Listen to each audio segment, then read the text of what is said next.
Friends, welcome back to my channel. ಗೊತ್ತಿಲ್ಲ blog start ಮಾಡ್ತಾ ಇದ್ದೀನಾ ಅಥವಾ ಕಂಟಿನ್ಯೂ ಮಾಡ್ತಾ ಇದ್ದೀನಾ ಅಂಥೇಳಿ. ಇವತ್ತು ಬಂದ್ಬಿಟ್ಟು ಸಂಡೇ. ಆಲ್ರೆಡಿ ಮಧ್ಯಾಹ್ನ 12:30 ಆಗ್ತಾಯಿದೆ, 12:45 ಆಗ್ತಾಯಿದಪ್ಪ. ಎಂಥ ಬಿಸಿಲು, ಎಂಥ ಸೆಕೆ ಗೊತ್ತಾ. ನಿಜವಾಗ್ಲೂ ಯಾಕಂದ್ರೆ ಸ್ಯಾರಿ ಹಾಕೊಂಡು ಒಂಥರ ಅನ್ನಿಸ್ತದೆ ನನಗೆ. ಸುಮ್ಮನೆ ಅದೋ ಒಂದು ಡ್ರೆಸ್ ಹಾಕೊಂಡು ಹೋಗ್ಬಿಟ್ಟಿದ್ರು ಆಗಿರೋದಲ್ಲ ಅಂತ. ಇವತ್ತು ಬಂದು ನನ್ನ ಕಸಿನ್ ಬ್ರದರ್ ಮನೆ ಗೃಹ ಪ್ರವೇಶ ಇದೆ. ಸತ್ಯನಾರಾಯಣ ಪೂಜೆ ಎಲ್ಲ ಇತ್ತು, ಲೇಟ್ ಆಯಿತು ಹೊರಡೋದು. ಇವಾಗ ಹೊರಡ್ತಾ ಇದ್ದೀನಿ. ಹೋಗ್ಬಿಟ್ಟು ಫಂಕ್ಷನೆಲ್ಲ ಮುಗಿಸ್ಕೊಂಡು ಅಲ್ಲಿಂದ ಅತ್ತೆ ಮಾವ ಮನೆಗೆ ಹೋಗೋ ಪ್ಲ್ಯಾನ್ ಕೂಡ ಇದೆ. ಏಕೆಂದರೆ ಸ್ವಲ್ಪ ಕೆಲಸ ಇದೆ, ಅದಕ್ಕೋಸ್ಕರ ಅತ್ತೆ ಮಾವ ಮನೆಗೆ ಹೋಗಿ ಅಲ್ಲಿ ಗೊತ್ತಿಲ್ಲ ಎಷ್ಟೊತ್ತಿಗೆ ಬರ್ತೀನಿ, ಏನು ಎತ್ತ ಎಲ್ಲ ಬ್ಲಾಗಲ್ಲಿ ಹಾಗೆ ಕಂಟಿನ್ಯೂ ಮಾಡ್ತೀನಿ ಅಂತ. ಹಾಗೆ ಬ್ಲಾಗ್ನ ಸ್ಟಾರ್ಟ್ ಮಾಡಿದ್ದೀನಿ ಅಥವಾ ಕಂಟಿನ್ಯೂ ಮಾಡಿದ್ದೀನೋ ಗೊತ್ತಿಲ್ಲ. ವಿಡಿಯೋ ಇಷ್ಟ ಆದರೆ ಪ್ಲೀಸ್ ಲೈಕ್, ಕಮೆಂಟ್, ಶೇರ್ ಮಾಡೋದನ್ನು ಮರಿಬೇಡಿ. ಚಾನಲ್ಗೆ ಹೊಸಬರಾದರೆ ಇನ್ನೂ ಕೂಡ ನನ್ನ ಚಾನಲ್ನ ಸಬ್ಸ್ಕ್ರೈಬ್ ಮಾಡ್ಕೊಂಡು ನೋಡ್ತಾ ಇದ್ದರೆ ಪ್ಲೀಸ್ ನನ್ನ ಚಾನಲ್ನ ಸಬ್ಸ್ಕ್ರೈಬ್ ಮಾಡ್ಕೊಂಡು ನನಗೆ ಸಪೋರ್ಟ್. ಗೃಹ ಪ್ರವೇಶದ ಮನೆಯಲ್ಲಿ ನಾನೇನು ಹೆಚ್ಚಿನ ವೀಡಿಯೋ ಮಾಡ್ಕೊಳ್ಳಿಲ್ಲ. ಜಸ್ಟ್ ಪೂಜೆ ಏನು ಮಾಡಿದ್ರು ಅದನ್ನಷ್ಟೇ ವೀಡಿಯೋ ತೊಗೊಂಡಿದ್ದೀನಿ. ಇದಕ್ಕೆ ಹಿಂದೆನೂ ಒಂದು ಹೊಸದಟ್ಟಿಗೆದು ವ್ಲಾಗ್ ಕೂಡ ನಾನು ಮಾಡ್ಕೊಂಡಿದ್ದೆ, ನಿಮ್ಮ ಜೊತೆ ಶೇರ್ ಮಾಡಬೇಕು ಅಂತ ವೀಡಿಯೋ ಎಡಿಟ್ ಎಲ್ಲ ಮಾಡಿ ಅದನ್ನು ಅಪ್ಲೋಡ್ ಕೂಡ ಹಾಕಿದ್ದೆ. ಸೊ ಬೈ ಮಿಸ್ ಆಗಿ ಅಪ್ಲೋಡ್ ಆಗೋ ಟೈಮಲ್ಲೇ ನನ್ನ ಕೈಯಿಂದನೇ ವೀಡಿಯೋ ಡಿಲೀಟ್ ಆಗಿಬಿಟ್ಟಿದೆ. ಬೇಜಾರಾಗೋಯ್ತು. ಅದು ಯಾಕೆಂದರೆ ವೀಡಿಯೋ ನಾಟ್ ಅಪ್ಲೋಡೆಡ್ ಅಂತ ತೋರಿಸ್ತಾ ಇದ್ದು, ಆಮೇಲೆ ಚೆಕ್ ಮಾಡಿದ್ರೆ ವೀಡಿಯೋ ಡಿಲೀಟ್ ಆಗಿಬಿಟ್ಟಿತ್ತು. ಸೊ ಹಂಗಾಗಿ ಅದರ ನೆಕ್ಸ್ಟ್ ವ್ಲಾಗ್ನ ಶೇರ್ ಮಾಡ್ತೀನಿ. ಫಂಕ್ಷನ್ ಎಲ್ಲ ಮುಗಿಸ್ಕೊಂಡು ಮನೆಗೆ ಬಂದೆ. ಅದೇನು ವೀಡಿಯೋ ಮಾಡ್ಕೊಂಡಿಲ್ಲ. ಫ್ಯಾನ್ ಹಾಕಿದ್ದೀನಿ, ಸ್ವಲ್ಪ ಡಿಸ್ಟರ್ಬೆನ್ಸ್ ಇರುತ್ತೆ. ಫ್ಯಾನ್ ಆಫ್ ಮಾಡಿದ್ರೆ ಫುಲ್ಲು ಸೆಕೆ, ಒಂಥರ ಹಿಂಸೆ ಆಗುತ್ತೆ ನನಗೆ ಹೇಳಬೇಕು ಅಂತ ಹೇಳಿದ್ರೆ. ಫಂಕ್ಷನಲ್ಲಿ ಕೂಡ ನಾನೇನು ಜಾಸ್ತಿ ವೀಡಿಯೋ ಮಾಡ್ಕೊಳ್ಳಿಲ್ಲ. ತುಂಬ ಬಿಸಿಲಿದ್ದಿದ್ದರಿಂದ ಸ್ಯಾರಿ ಬೇರೆ ಹಾಕ್ಕೊಂಡಿದ್ದ ಒಂಥರ ಇರಿಟೇಷನ್ ಆಗ್ತಾಯಿತ್ತು. ಯಾವಾಗ ತೆಗ್ದಾಕ್ಬಿಟ್ಟಿನಪ್ಪ ಸ್ಯಾರಿನ ಆ ಥರ ಫೀಲ್ ಆಗ್ತಾಯಿತ್ತು ನನಗೆ. ಜಸ್ಟ್ ಹೋಗಿ ದೇವ್ರಿಗೆ ನಮಸ್ಕಾರ ಮಾಡಿ ಪ್ರಸಾದ ತಿಂದ್ಬಿಟ್ಟು ಅವ್ರಿಗೆ ವಿಶ್ ಮಾಡಿಬಿಟ್ಟು ಊಟ ಮಾಡ್ಕೊಂಡು ನಾವು ಬಂದ್ವಿ ಅಷ್ಟೇ. ನಾನು ವೀಡಿಯೋನೇ ಮಾಡ್ಕೊಂಡು ಹೇಳಬೇಕು ಅಂತ ಹೇಳಿದ್ರೆ. ಅಲ್ಲಿಂದ ಬಂದವಳು ಬಿಸಿಲಲ್ಲಿ ಬಂದಿದ್ದಕ್ಕೂ ಅದಕ್ಕೂ ಸುಸ್ತು ಟಯರ್ಡ್ ಆದಂಗಾಯ್ತಾ.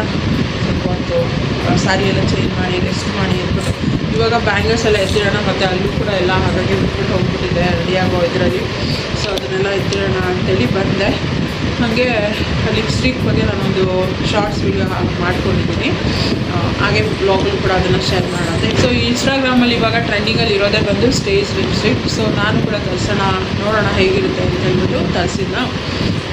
ಅದು ಬಂದ್ಬಿಟ್ಟು ಸ್ಮಚ್ ಪ್ರೂಫು ಮತ್ತು ಟ್ರಾನ್ಸ್ಫರ್ ಪ್ರೂಫು ಮತ್ತು ಲಿಕ್ವಿಡ್ ಜೆಲ್ಲು ಕೂಡ ಕೊಡ್ತಾರೆ ಅದರಲ್ಲಿ. ಸೊ ಲಿಕ್ವಿಡ್ ಲಿಪ್ಸ್ಟಿಕ್ ಆಗಿರೋದ್ರಿಂದ ಸಮ್ಟೈಮ್ಸ್ ಅದು ಡ್ರೈ ಆ ಥರ ಆಗಿಬಿಡುತ್ತೆ. ಸೊ ಲಿಕ್ವಿಡ್ ಕೂಡ ಇರೋದ್ರಿಂದ ಶೈನಿ ಆಗಿರುತ್ತೆ ಅಂತ ಹೇಳ್ಬಿಟ್ಟು, ಮತ್ತು ಅದು ಟ್ರಾನ್ಸ್ಫರ್ ಪ್ರೂಫ್ ಅಂತ ಇತ್ತು. ನೋಡೋಣ ಅಂತೇಳಿ ತರಿಸಿದ್ದೆ ನಾನು. ನಿಜವಾಗ್ಲೂ ನಾನು ಪರ್ಸ್ನಲ್ ರಿವ್ಯೂನ ನಿಮ್ಮ ಜೊತೆ ಶೇರ್ ಮಾಡ್ಕೊತಾ ಇರೋದು, ಯಾವುದೇ ರೀತಿ ಕೊಲಾಬ್ರೇಷನ್ ಅಲ್ಲ. ತುಂಬಾ ಚೆನ್ನಾಗಿದೆ ಲಿಪ್ಸ್ಟಿಕ್. ನೋಡ್ಬೋದು ನಾನು ಹಾಕ್ಕೊಂಡೋಗಿ ಫಂಕ್ಷನಲ್ಲೆಲ್ಲ ಊಟ ಎಲ್ಲ ಮಾಡಿ ಮನೆಗೆ ಬಂದು ಮನೇಲೂ ಕೂಡ 1 2 ಅವರ್ಸ್ ನಾನು ರೆಸ್ಟ್ ಮಾಡಿ ಇವಾಗ ಬ್ಲಾಗ್ನ ಕಂಟಿನ್ಯೂ ಮಾಡ್ತಾ ಇರೋದು. ಈಗಲೂ ಕೂಡ ನನ್ನ ಲಿಪ್ಸ್ಟಿಕ್ ಹಾಗೆ ಇದೆ. ನಾನು ತರಿಸಿರೋದು ಬಂದ್ಬಿಟ್ಟು 02 I am pretty ಅನ್ನೋ ಒಂದು ಶೇಡು. ಇನ್ನೇನು ಇಂಟ್ರೆಸ್ಟ್ ಇದ್ದರೆ ನಾನು ಲಿಂಕ್ನ ಡಿಸ್ಕ್ರಿಪ್ಷನ್ ಬಾಕ್ಸಲ್ಲಿ ಕೊಟ್ಟಿರ್ತೀನಿ, ಚೆಕ್ ಮಾಡಿ ಆಯಿತಾ. ಮತ್ತು ಮ್ಯಾಟ್ ಫಿನಿಷಿಂಗ್ ಇಷ್ಟಪಡೋರು ಜಸ್ಟ್ ಲಿಪ್ಸ್ಟಿಕ್ನ ಅಪ್ಲೈ ಮಾಡ್ಕೊಳ್ಬೋದು, ಅಥವಾ ಶೈನಿಂಗ್ ಇರಬೇಕು ಅಂತಂದರೆ ಲಿಕ್ವಿಡ್ ಜೆಲ್ನ ಕೂಡ ನಾವು ಅಪ್ಲೈ ಮಾಡ್ಕೊಳ್ಬೋದು. ಸೊ ನನಗಂತೂ ಪರ್ಸನಲಾಗಿ ಇಷ್ಟ ಆಯಿತು, ಅದಕ್ಕೆ ನಾನು ನಿಮ್ಮ ಜೊತೆ ಶೇರ್ ಮಾಡ್ಕೊಳ್ತಾ ಇದ್ದೀನಿ. ಜೊತೆಗೆ ಈಗ ಒಂದು ಇಯರಿಂಗ್ಸ್ ಕೂಡ ಹಾಕ್ಕೊಂಡೋಗಿದೆ.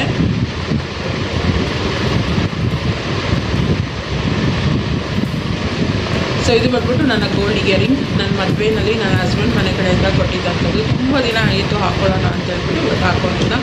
ಈ ಒಂದು ಡಿಸೈನ್ ಏನಿದೆಲ್ಲ ನನ್ನ ಫ್ರೆಂಡ್ಸು ಮತ್ತು ನನ್ನ ಫ್ಯಾಮಿಲಿಯವರು ಕೂಡ ತುಂಬ ಜನ ಇಷ್ಟಪಡ್ತಾರೆ. ಈ ಒಂದು ಡಿಸೈನ್ ಏನಿದೆ ಅದು ಆ್ಯಕ್ಚುಲಿ 9 ಗ್ರಾಮ್ ಏನೋ ಇದೆ, 9 ಗ್ರಾಮ್ ಏನೋ ಇರೋವಂಥದ್ದು.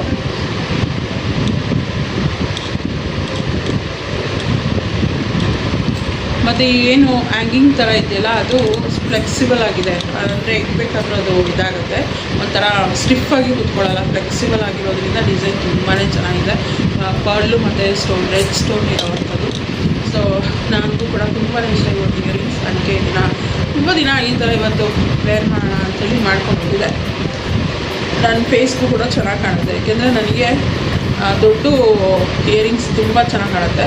ನನ್ನ ಫೇಸಿಗೆ ಸೂಟ್ ಆಗುತ್ತೆ ದೊಡ್ಡ ಇಯರಿಂಗ್ಸ್. ಜೊತೆಗೆ ಅದರಲ್ಲಿ ಯಾವುದಾದ್ರು ಈ ಥರ ಹ್ಯಾಂಗಿಂಗ್ ಥರ ಇದ್ದರೂ ಕೂಡ ನನಗೆ ತುಂಬ ಸೂಟ್ ಆಗುತ್ತೆ. ಅದರಲ್ಲಿ ಈ ಒಂದು ಓಲೆ ನನಗೆ ಸೂಟ್ ಆಗುವಂಥದ್ದು. ಹೇಗಿದೆ ಅಂತ ಕಮೆಂಟ್ ಮಾಡಿ. 9 ಗ್ರಾಮ್ ಏನೋ ಇದೆ, ಇದು 9 ಗ್ರಾಮ್ಸ್ ಇವಾಗ ಮಾಡಿಸ್ಬೇಕು ಅಂತ ಹೇಳಿದ್ರೆ ಆಲ್ಮೋಸ್ಟ್ 1 lakh ಹತ್ತಿರ ಆಗುತ್ತೆ ಅನ್ಕೋತೀನಿ. 1 lakh ಸಮಥಿಂಗ್ ಆಗ್ಬೋದು ಇವಾಗಿರೋ ಗೋಲ್ಡ್ ರೇಟ್. ಅನಿಸುತ್ತೆ ಒಂದು ಕಾಲದಲ್ಲಿ 1 ಲಕ್ಷ ಇದ್ದಿದ್ರೆ ಮದುವೆ ಹುಡುಗಿ ಒಡವೆನೆಲ್ಲ ಮಾಡಿಸ್ಬಿಡ್ತಾಯಿದ್ರು ನಾವು. ಇವಾಗ ಒಂದು ಓಲೆ ತೊಗೊಳ್ಳೋದಕ್ಕೆ 1 ಲಕ್ಷ ಆಗುತ್ತೆ ಅಂತಂದರೆ ಏನು ಮಾಡೋಕ್ಕೋ. ಸೊ ಬಾಳೆ ಬ್ಯಾಗಲ್ಲೂ ಕೂಡ ಎತ್ತಿರ್ತಾ ಇದ್ದೀನಿ, ಬಾಕ್ಸ್ ಹಾಕಿದೆ. ಸೊ ಬಾಕ್ಸ್ಗೆ ಹಾಕಿಟ್ಬಿಟ್ರೆ ಬೆಸ್ಟ್ ಅಂತ ಹೇಳ್ಬೋದು. ನಮ್ಗೆ ಯಾವ್ದು ಬೇಕೋ ಅದು ನೀಟಾಗಿ ಕಾಣಿಸುತ್ತೆ. ಜೊತೆಗೆ ಬ್ಯಾಂಗಲ್ಸ್ ಕೂಡ ಏನೂ ಇದಾಗಲ್ಲ, ಹಾಳಾಗಲ್ಲ, ನೀಟಾಗಿರುತ್ತೆ. ಸೊ ಈ ಥರ ನಾವು ಜೋಡಿಸಿಟ್ಕೊಂಡ್ರೆ ನಾನು ಇನ್ನೂ ತೊಗೊಳ್ಬೇಕು, ಇನ್ನೂ ಒಂದು ಬೇಕು. ಯಾಕೆಂದರೆ ಇನ್ನೊಂದು ಇದೆ, ಚಿಕ್ಕದಿದೆ, ಬಟ್ ಅದು ಈ ಥರ ದೊಡ್ಡ ಸೈಜ್ ಇಲ್ಲ. ಸ್ವಲ್ಪ ದೊಡ್ಡ ಸೈಜ್ದು ತೊಗೊಂಡ್ರೆ ನೆಕ್ಸ್ಟ್ ಇರೋದಕ್ಕೆಲ್ಲ ಆಗುತ್ತೆ. ನಾನು ಇನ್ನೊಂದು ಬಾಕ್ಸಲ್ಲಿ ಹಾಕಿದ್ದೀನಿ, ಅಂದರೆ ಒಂದು ಕಟನ್ ಬಾಕ್ಸ್ ಥರ ಬರುತ್ತೆ ಒಬ್ಬರಿಗೆ, ಅದ್ರಲ್ಲಿ ಹಾಕಿದ್ದೀನಿ. ಅದು ಕೂಡ ಈ ಥರದ್ದು ಇನ್ನೊಂದು ಬಾಕ್ಸ್ ತೊಗೊಂಡ್ರೆ ನನ್ನ ಹತ್ರ ಇರೋ ಬ್ಯಾಂಗಲ್ಗೆಲ್ಲ ಸೆಟ್ ಆಗುತ್ತೆ ಅಂತ ಹಾಕ್ಕೊಂಡಿದ್ದೀನಿ. ನೋಡಿ, ಸೊ ಇದು ನೋಡ್ತಿದ್ದೀನಿ. ನಾನು ಇದನ್ನು ಆಫ್ಲೈನಲ್ಲಿ ತೊಗೊಂಡಿರೋದು. ನಿಮ್ಗೇನಾದ್ರು ಬೇಕಂದರೆ ಆನ್ಲೈನಲ್ಲೂ ಕೂಡ ನಾನು ಲಿಂಕ್ನ ಶೇರ್ ಮಾಡ್ತೀನಿ. ಈಗ ಬ್ಯಾಂಗಲ್ನೆಲ್ಲ ಎತ್ತಿಟ್ಬಿಟ್ಟು ಸಂಜೆ ಅಡುಗೆ ಮಾಡ್ತೀನಿ. ಏನು ಅಡುಗೆ ಮಾಡೋದು, ನನಗೆ ಸಂಡೇ ಆಗಿರೋದ್ರಿಂದ ಏನಾದ್ರು ನಾನ್ ವೆಜ್ ತೊಗೊಂಡಿರ್ತಾರ ಅಥವಾ ವೆಜ್ಜೇ ಮಾಡೋ ಥರ ಗೊತ್ತಿಲ್ಲ, ಏನು ಮಾಡೋದು ಏನು ಅಂತೇಳಿ ಅದನ್ನು ಸಂಜೆ ಮೇಲೆ ಡಿಸೈಡ್ ಮಾಡ್ತೀನಿ. ಇವಾಗ ಇನ್ನೂ ಜಸ್ಟ್ 4 o'clock ಅಂತ ಹಾಕ್ಬಿಡ್ತೀನಿ. 4:30 ಆಗಿದೆ. ಸೊ ಇನ್ನು ಅಡುಗೆ ಮಾಡೋದು 7:30 ಆಗುತ್ತೆ. ಆ್ಯಕ್ಚುಲಿ ಸ್ಯಾರಿದು ಕೂಡ ಪೂರ್ತಿ ಲುಕ್ಕನ್ನು ಶೇರ್ ಮಾಡೋಣ ಅಂದ್ಕೊಂಡಿರ್ಬಿಟ್ಟು ಆಗಿಲ್ಲ. ಬಂದೊಡನೆ ಸ್ಯಾರಿ ರಿಮೂವ್ ಮಾಡಿ ಡ್ರೆಸ್ ಹಾಕ್ಕೊಂಡು ಫುಲ್ಲು ಸೆಕೆಗೆ ಫ್ಯಾನ್ ಹಾಕ್ಕೊಂಡು ಮಲ್ಕೊಂಡ್ಬಿಟ್ಟಿದ್ದೆ. ಹೀಗಾಗಿ ಸ್ಯಾರಿ ಲುಕ್ಕನ್ನ ಶೇರ್ ಮಾಡೋಕ್ಕಾಗಿಲ್ಲ. ಅದನ್ನು ನಾನು ತೊಗೊಂಡಿದ್ದು ಬಂದು ರತ್ನಾಮ್ ಸಿಲ್ಕಲ್ಲಿ ತೊಗೊಂಡಿದ್ದಂಥದ್ದು ಸ್ಯಾರಿ. ಅವ್ರದ್ದು ಇನ್ಸ್ಟಾಗ್ರಾಮ್ ಪೇಜ್ ಇದೆ, ರತ್ನಾಮ್ ಸಿಲ್ಕ್ ಅಂತೇಳಿ. ಅಲ್ಲಿ ನಾನು ತೊಗೊಂಡಿದ್ದು ತುಂಬಾ ಚೆನ್ನಾಗಿದೆ. ಕ್ವಾಲಿಟಿ ವೈಸ್ ಇರ್ಬೋದು, ಮತ್ತು ಕಲರ್ ಕಾಂಬಿನೇಷನ್ ಇರ್ಬೋದು. ನನಗೆ ಇಷ್ಟ ಆಯಿತು ಪರ್ಸ್ನಲಾಗಿ. ಒಂದು 2-3 ಜನದ ಹತ್ರನೂ ನೋಡಿದ್ದೀನಿ ಆ ಥರ ಸ್ಯಾರಿ. ನನಗೆ ಪರ್ಸ್ನಲಾಗಿ ಆ ಒಂದು ಕಲರ್ ಕಾಂಬಿನೇಷನ್ ಇದೆ, ಅದು ತುಂಬಾ ಇಷ್ಟ ಆಯಿತು. ಅದಕ್ಕೆ ಅಂತಲೇ ಅದನ್ನು ಆ ಸ್ಯಾರಿ ತೊಗೊಂಡೆ. ಕುಚ್ಚು ಕಟ್ಕೊಳ್ಳೋಣ ಅಂತೇಳಿ ಥ್ರೆಡ್ಡೆಲ್ಲ ತೊಗೊಂಡು ಬಂದಿದ್ದೆ, ಬಟ್ ಕಟ್ಟೋಕ್ಕಾಗಿಲ್ಲ. ನೀವು ಹಾಕೋದು ಕ್ಲೀನಿಂಗ್ ಅದು ಇದು ಅಂತ ಅಂದ್ಕೊಂಡು ಜಸ್ಟ್ ವ್ಲಾಗ್ ಮಾಡೋದೇ ಆಗ್ತಾಯಿದೆ. ವೀಡಿಯೋ ಅಂತ ಅಪ್ಲೋಡ್ ಮಾಡೋಕ್ಕೆ ಆಗ್ತಾಯಿಲ್ಲ ಅಂತೇಳಿ ನೋಡೋಣ. ಆದಷ್ಟು ಕಂಟಿನ್ಯೂಸ್ ಆಗಿ ವೀಡಿಯೋನ ನಿಮ್ಮ ಜೊತೆ ಶೇರ್ ಮಾಡ್ಕೊಳ್ತೀನಿ ಅಂತ. ಇವಾಗ ಸ್ವಲ್ಪ ಹೊತ್ತಾದಮೇಲೆ ವ್ಲಾಗ್ನ ಕಂಟಿನ್ಯೂ ಮಾಡ್ತೀನಿ.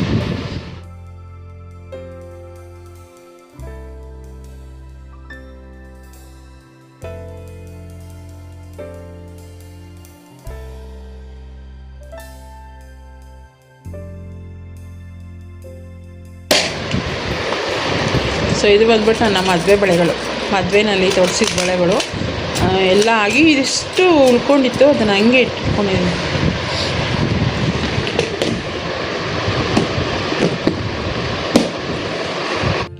ಆ್ಯಕ್ಚುಲಿ ವೀಡಿಯೋದಲ್ಲೇ ನಾನು ನೀಟಾಗಿ ಎಕ್ಸ್ಪ್ಲೈನ್ ಮಾಡಿದೆ ಈ ಒಂದು ಇಯರಿಂಗ್ಸ್ ಬಗ್ಗೆ. ಬಟ್ ಫ್ಯಾನ್ ಗಾಳಿ ತುಂಬ ಇರೋದ್ರಿಂದ ನಾಯ್ಸ್ ಜಾಸ್ತಿ ಬರ್ತಾಯಿದೆ ಅಂತ ವಾಯ್ಸ್ ಓವರ್ ಮಾಡ್ತಾಯಿದ್ದೀನಿ. ಈ ಒಂದು ಇಯರಿಂಗ್ಸ್ನ ನನಗೆ ಹಸ್ಬೆಂಡ್ ಮನೆ ಕಡೆಯಿಂದ ಮದುವೆ ಟೈಮಲ್ಲಿ ಕೊಟ್ಟಿದ್ದಂಥದ್ದು.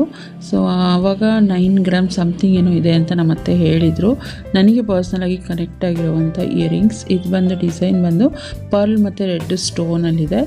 ಸೊ ಬ್ಯಾಕ್ ಸೈಡ್ ನೋಡ್ಬೋದು ಯಾವ ರೀತಿ ಅದು ಡಿಸೈನ್ ಆಗಿದೆ ಅಂತ. ಅದರಿಂದ ಏನು ಗೊತ್ತಾ, ಅದು ಗ್ರೇಪ್ ಬಂಚ್ ಥರ ಇದ್ದರೂ ಕೂಡ ಎಲ್ಲೂ ಕೂಡ ಸ್ಟಿಫ್ ಆಗಿರಲ್ಲ, ಫ್ಲೆಕ್ಸಿಬಲ್ ಆಗಿರೋದ್ರಿಂದ ಕಂಫರ್ಟಬಲ್ ಆಗಿರುತ್ತೆ. ಮತ್ತು ಇಯರಿಂಗ್ ಕಿವಿಗೆ ತುಂಬ ಚೆನ್ನಾಗಿ ಕೂಡ ಕಾಣುತ್ತೆ. ಜಸ್ಟ್ ಓಲೆ ಥರ ಅನಿಸಲ್ಲ, ಅದು ಒಂಥರ ಏನೋ ಹ್ಯಾಂಗಿಂಗ್ ಥರ ಆ ಥರ ಫೀಲ್ ಆಗುತ್ತೆ ನನಗೆ ಬೇಸಿಕಲಿ ದೊಡ್ಡ ಇಯರಿಂಗ್ಸ್ ನನ್ನ ಮುಖಕ್ಕೆ ಚೆನ್ನಾಗಿ ಕಾಣುತ್ತೆ. ಸೊ ಅದರಲ್ಲಿ ಈ ಒಂದು ಇಯರಿಂಗ್ಸ್ ನನ್ನ ಪರ್ಸ್ನಲ್ ಇಷ್ಟ ಆಗಿರುವಂಥದ್ದು. ಜೊತೆಗೆ ನನ್ನ ಫ್ಯಾಮಿಲಿ ಮತ್ತು ಫ್ರೆಂಡ್ ಸರ್ಕಲಲ್ಲೂ ಕೂಡ ತುಂಬ ಜನಕ್ಕೆ ಈ ಒಂದು ಡಿಸೈನ್ ಇಷ್ಟ ಆಗುತ್ತೆ. ಸೊ ಹಂಗಾಗಿ ನಿಮ್ಮ ಜೊತೆ ಕೂಡ ಶೇರ್ ಮಾಡ್ಕೊಂಡಿದ್ದೀನಿ ಈ ಒಂದು ಡಿಸೈನ್ ಏನಿದೆ ಅಂತ, ಹೇಗಿದೆ ಅಂತ ಕಮೆಂಟ್ ಮಾಡಿ ಆಯಿತಾ. ಅದಾದಮೇಲೆ ನಾನು ಅವತ್ತಿನ ದಿನವೇ ಕಂಟಿನ್ಯೂ ಮಾಡೋಣ ಅಥವಾ ನೆಕ್ಸ್ಟ್ ಡೇನಾ ಅಂತೇಳಿ ಗೊತ್ತಿಲ್ಲ ನನಗೆ. ಇದು ಅವತ್ತಿನ ದಿನ ನೈಟ್ ಬಂದ್ಬಿಟ್ಟು ಮೊಟ್ಟೆ ಸಾಂಬಾರೇನೋ ಮಾಡಿದೆ. ನಾನ್ ವೆಜ್ ಎಲ್ಲ ಮಾಡೋಕ್ಕೆ ಬೇಡ, 1 ಟೈಮ್ ಅಲ್ವಾ ಅಂದ್ಬಿಟ್ಟು ಮೊಟ್ಟೆ ಸಾಂಬಾರು ಮಾಡಿದೆ. ನೆಕ್ಸ್ಟ್ ಡೇ ನನ್ನ ಮಗನಿಗೆ ಎಕ್ಸಾಮ್ ಇತ್ತು. ಮುಗಿಸ್ಕೊಂಡು ಅರ್ಧ ದಿನಕ್ಕೆ ಬಂದವನು ನೆಕ್ಸ್ಟ್ ಏನು ಎಕ್ಸಾಮ್ ಇದೆ ಅದು ಒಪ್ಪಿಸ್ತೀನಿ ಅಂತ ಹೇಳಿ ನಾನೇನೋ ಕೆಲಸ ಮಾಡ್ಕೊಂಡು ಕುಚ್ಚೇನೋ ಕಟ್ತಾಯಿದ್ದೆ. ಅಲ್ಲಿ ನೋಡ್ತಾಯಿದ್ರೆ ಪಕ್ಕದಲ್ಲಿ ಹಾಗೆ ನಿದ್ದೆ ಮಾಡಿಬಿಟ್ಟಿದ್ದಾನೆ. ಅದಕ್ಕೆ ಒಂಥರ ಕ್ಯೂಟಾಗಿತ್ತು ಅಂತ ಒಂದು ಕ್ಲಿಪ್ಪಿಂಗ್ ತೊಗೊಂಡು ಅವ್ನಿಗೆ ಎಬ್ಬಿಸ್ದೆ. ಎಲ್ಲ ನನ್ನ ಪಕ್ಕನೇ ಕುತ್ಕೊಂಡು ಹೇಳ್ತಾ ಇದ್ದ, ಮಮ್ಮಿ ಇವಾಗ ಒಪ್ಪಿಸ್ತೀನಿ, ಈಗ ಬುಕ್ ತೊಗೊಂಡು ಬರ್ತೀನಿ ಅಂತ ಹೇಳ್ತಾ ಇದ್ದ. ನಾನು ಇದ್ಯಾಕೆ ಇವನು ಒಪ್ಪಿಸ್ತೀನಿ, ಬುಕ್ ತೊಗೊಂಬರ್ತೀನಿ ಅಂತ ಹೇಳ್ತಾನೆ, ಅವನ ಬರ್ತಿಲ್ವಲ್ಲ ಅಂದ್ಬಿಟ್ಟು ಈ ಕಡೆ ತಿರುಗಿ ನೋಡಿದ್ರೆ ನಿದ್ದೆ ಮಾಡ್ತಾ ಇದ್ದಾನೆ. ಒಂದು ಸಣ್ಣ ನ್ಯಾಪ್ ತೊಗೊಂಡ್ರೆ ಮಕ್ಕಳಿಗೂ ಕೂಡ ಒಂಥರ ರಿಫ್ರೆಶ್ ಆಗುತ್ತೆ. ಎಕ್ಸಾಮ್ ಟೈಮಲ್ಲಿ ತುಂಬ ಓದು ಅಂತ ಪ್ರೆಷರ್ ಕೊಟ್ಟರು ಅವರಿಗೆ ಕಷ್ಟ. ಹಂಗಾಗಿ ಆಯಿತು ಹೋಗಿ ಮಲ್ಕೊ, ಒಂದು ಅರ್ಧ ಗಂಟೆ ಒಂದು ನ್ಯಾಪ್ ತೊಗೊಂಡು ಬಾ, ಆಮೇಲೆ ಫ್ರೆಶಪ್ ಆಗು, ಕಾಫಿ ಮಾಡಿಕೊಡ್ತೀನಿ, ಕುಡಿದ್ಬಿಟ್ಟು ಒಪ್ಸುವಂತೆ ಅಂತೇಳಿ ಇದು ಮಾಡಿದೆ. ಎದ್ದೋದ, ಆಮೇಲೆ ಮಲ್ಕೊಂಡು ಬರ್ತೀನಿ ಮಮ್ಮಿ ಪ್ಲೀಸ್, ಅರ್ಧ ಗಂಟೆ ಮಲ್ಕೋತೀನಿ ಅಂತ. ಆಯಿತು ಹೋಗಿ ಮಲ್ಕೊ ಅಂದ್ಬಿಡು ಅಂತೇಳಿ ಕಳಿಸ್ದೆ. ನನ್ನ ಮಗನ ಇದೇ ಥರ ಎಷ್ಟೊಂದು ತರಲೆಗಳನ್ನೆಲ್ಲ ನಾನು ವಿಡಿಯೋ ಮಾಡಿ ಇಟ್ಕೊಂಡಿರ್ತೀನಿ. ಬಟ್ ಮಮ್ಮಿ ಪ್ಲೀಸ್ ಹಾಕ್ಬೇಡ, ಅದೆಲ್ಲ ನನಗೆ ಶೇಮ್ ಆಗುತ್ತೆ, ಹಂಗೆ ಹಿಂಗೆ ಅಂತ ಹೇಳ್ತಿರ್ತಾನೆ. ಸೊ ಹಂಗಾಗಿ ಅವನ ಒಂದು ಪರ್ಸ್ನಲ್ ಸ್ಪೇಸ್ನ ನಾನು ಕೊಡಬೇಕು ಅಂತೇಳಿ ಜಾಸ್ತಿ ವೀಡಿಯೋ ಮಾಡಿ ಹಾಕಲ್ಲ ಅಷ್ಟೇ. ಅವನ ಬಗ್ಗೆ ತುಂಬ ಏನಾದರೂ ಒಂದು ಸ್ಕೂಲಿಂದ ಬಂದ ತಕ್ಷಣ ಒಟ ಹೇಳೋದು, ಮತ್ತು ಅದು ಇದು ಬಗ್ಗೆ ಮಾತಾಡೋದೆಲ್ಲ ಮಾಡ್ತಿರ್ತಾನೆ.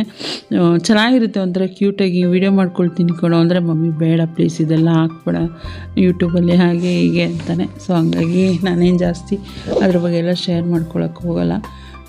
ಹಂಗೆ ಹಿಂಗೆ ಮಾಡಿ ಅವನಿಗೆ ಎಬ್ಬಿಸಿ ಕಳಿಸ್ದೆ. ಒಂದು ಅರ್ಧ ಗಂಟೆ ಮಲ್ಕೊಂಡು ಬರ್ತೀನಿ ಅಂತ. ಆಯ್ತಪ್ಪ ಹೋಗಿ ಮಲ್ಕೊಂಬಂದ್ಬಿಡೋ ಒಂದು ಅರ್ಧ ಗಂಟೆ, ಇಲ್ಲಾಂದರೆ ಅವ್ನಿಗೆ ಏನಾದ್ರು ನಾನು ಕೇಳ್ತೀನಿ ಅಂತ ಹೋದ್ರೂ ಅದೇ ನಿದ್ದೆ ಮೂಡಲ್ಲಿ ಏನೇನೋ ಹೇಳ್ತಾ ಇರ್ತಾನೆ. ನನಗೂ ಸ್ವಲ್ಪ ಕೋಪ ಜಾಸ್ತಿ ಬರುತ್ತೆ. ಇಟ್ಕೊಂಡು ಹೆಂಗೆ ಗೊತ್ತಾ ಇದ್ದಾನೆ ನನ್ನ ಮಗ.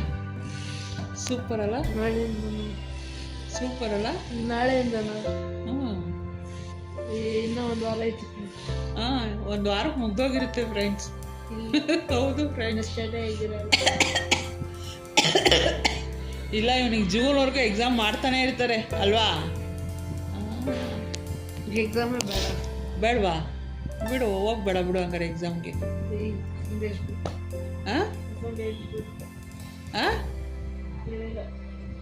ಏನ ಎಕ್ಸಾಮೇ ಬೇಡ ಬಿಡು, ಹೋಗ್ಬೇಡ ಆಯ್ತಾ? ಆಯ್ತನಾ? ಹೋಗ್ಬೇಡ. ನಾನಿಲ್ಲಿ ಕುಚ್ಚು ಕಟ್ಟೋ ಕೆಲಸ ಮಾಡ್ತಾ ಇದ್ದೀನಿ ಕೂತ್ಕೊಂಡು.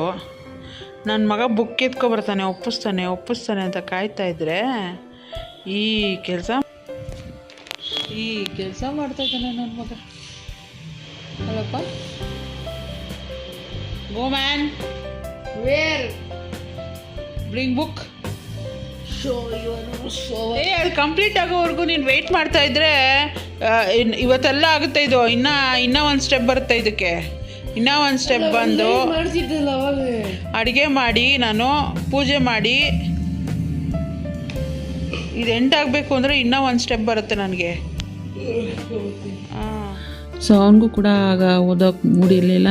ನಾನು ಕೂಡ ಕೆಲಸ ಮಾಡ್ತಾಯಿದ್ದೆ, ಹಾಗಾಗಿ ರೆಸ್ಟ್ ಮಾಡು ಅಂತೇಳಿ ಬಿಟ್ಬಿಟ್ಟು ನಾನು ನನ್ನ ಕೆಲಸನ ಕಂಟಿನ್ಯೂ ಮಾಡ್ತಾಯಿದ್ದೆ. ಹಸ್ಬೆಂಡ್ ಕೂಡ ಬಂದರು ಈವ್ನಿಂಗ್.